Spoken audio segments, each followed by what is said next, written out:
I want to make the game that I've been waiting 25 years to play.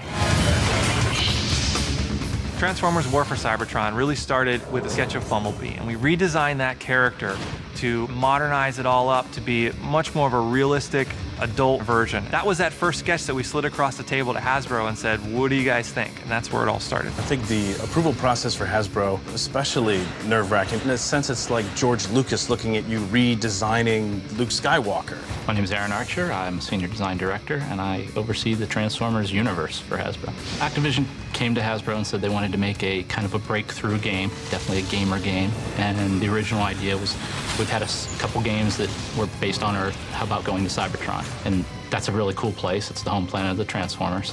And the early days of that civil war between the Autobots and Decepticons was a story that really hadn't been fleshed out in any format. Hasbro has been fantastic to work with. What they've allowed us to do is take a licensed property and treat it like a brand new IP. To see it grow beyond what our imaginations at Hasbro could be, to be additive to that universe is fantastic. They've taken such a keen interest in what we've put together that my confidence that fans are going to love what story we're telling is extremely high, because it's got that Hasbro stamp on it as this is it.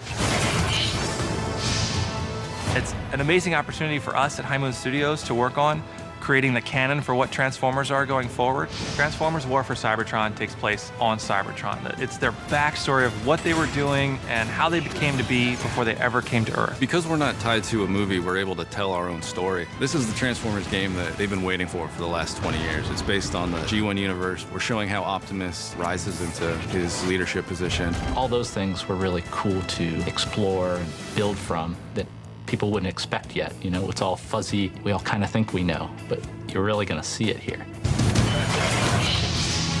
I was thrilled. I think we were all thrilled to design the Cybertron. As much as a paradigm of science fiction as Star Wars or Star Trek, it influenced all of our childhoods and probably, you know, our career paths as artists. I'd say the influences for developing the art is really the original Generation 1 animated series and the film. On top of that, there's elements of Tron and Blade Runner and Aliens and the grittier, more textural science fiction films that I think influenced all of us.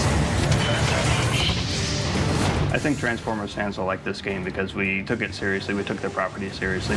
We have almost a reverence for the original.